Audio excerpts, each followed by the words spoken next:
ये खबर KR मंगलम university द्वारा प्रस्तुत की गई है।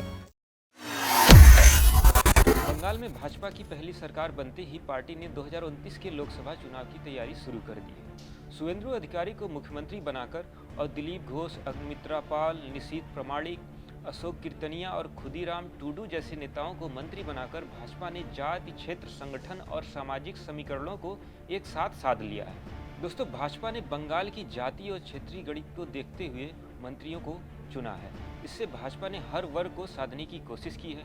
आज हम आसान भाषा में समझेंगे कि भाजपा ने मंत्रिमंडल बनाकर क्या रणनीति अपनाई है और 2029 के बंगाल चुनाव में इससे उसको कितना फायदा मिलने वाला है। तो वीडियो को अंत तक जरूर देखिएगा।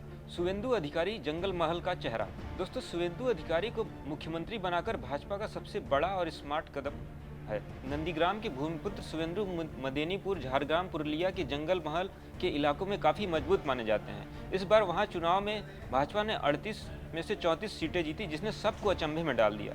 शुवेंदु को सीएम बनाकर भाजपा ने ममता के कोर वोटर्स और कार्यकर्ताओं में सेध लगाने का संदेश साफ दे दिया है। इससे आने वाले दिनों में ममता दीदी की मुश्किलें और भी बढ़ सकती हैं। दिलीप घोष, पुराने कार्यकर्ताओं को संतुष्टि। भाजपा ने दिलीप घोष को मंत्री बनाकर अपने पुराने कार्यकर्ताओं और आरएसएस के कैडरों को बहुत साफ संदेश दिया है। 2015 से 2021 तक प्रदेश अध्यक्ष रहे दिलीप घोष ने बंगाल में भाजपा को पूरी तरीके से खड़ा किया। उन्हें मंत्रिमंडल में जगह देकर पार्टी ने कहा कि संगठन की मेहनत भुलाई नहीं जा सकती है। आरएसएस वाले कार्यकर्ता अब काफ़ी खुश हैं और उनकी आवाज़ सरकार जरूर सुनेगी। अग्निमित्रा पाल, महिलाओं और शहरी वोटरों को साधा। आसनसोल दक्षिण से विधायक अग्निमित्रा पाल बंगाल भाजपा की सबसे मुखर महिला चेहरा हैं। फैशन डिजाइनर से राजनीति में आई अग्निमित्रा पढ़ी लिखी, शहरी और मध्यम वर्ग की महिलाओं को आकर्षित करती हैं। उन्हें मंत्री बनाकर भाजपा ने महिला सशक्तिकरण का संदेश साफ दिया है। साथ ही शहरी इलाकों में वोटरों को भी ये भरोसा दिलाया गया है कि उनकी समस्याओं पर ध्यान दिया जाएगा। निशीथ प्रामाणिक, उत्तर बंगाल पर मजबूत पकड़। निशीथ प्रामाणिक को मंत्री बनाना उत्तर बंगाल पर भाजपा की रणनीति का हिस्सा है। राजवंशी समुदाय से आने वाले निशीथ ने उत्तर बंगाल की 30 सीटों में से 25 सीटें जिताने में अहम भूमिका निभाई थी। वे घुसपैठ के मुद्दे को लगातार उठाते रहे हैं। उन्हें कैबिनेट में जगह देकर भाजपा ने राजवंशी समुदाय और सीमावर्ती इलाकों के लोगों को साफ संदेश दिया है कि उनकी बात सुनी जाएगी। अशोक कीर्तनिया, मधुआ समुदाय को जोड़ा। बनगांव उत्तर के विधायक अशोक कीर्तनिया को मंत्री बनाकर भाजपा ने मधुआ समुदाय को साधने की कोशिश की है।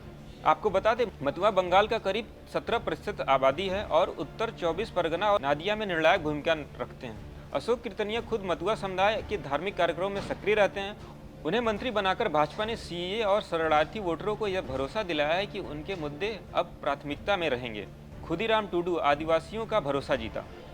रानीबांध से विधायक खुदीराम टूडू को मंत्री बनाकर भाजपा ने आदिवासी समाज को प्रतिनिधित्व दिया है। जंगल महल इलाके में आदिवासी वोटर निर्णायक भूमिका निभाते हैं। खुदीराम की छवि शांति और जमीनी नेता की है। उन्हें कैबिनेट में जगह देकर भाजपा ने आदिवासी विकास को सरकार की प्राथमिकता बताई है। 2029 चुनाव के लिए पूरी तैयारी।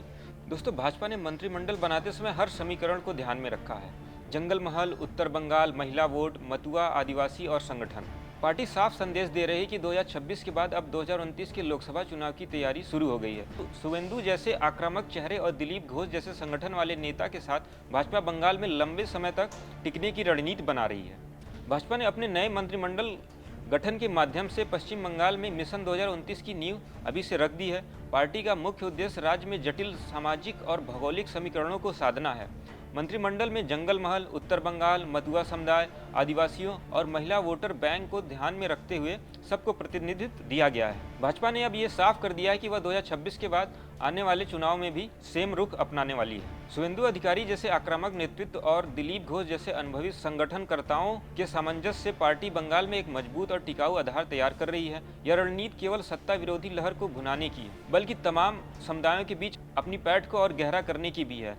भाजपा बंगाल को अब केवल एक चुनावी क्षेत्र नहीं बल्कि अपने लंबे समय के राजनीतिक गढ़ के रूप में देख रही है, जहां हर वर्ग को भागीदारी सुनिश्चित कर 2029 में क्लीन स्वीप की तैयारी पूरी कर ली गई है। दोस्तों, शुवेंदु अधिकारी से लेकर खुदीराम टूडू तक भाजपा ने बंगाल के सारे समीकरण साध लिए हैं।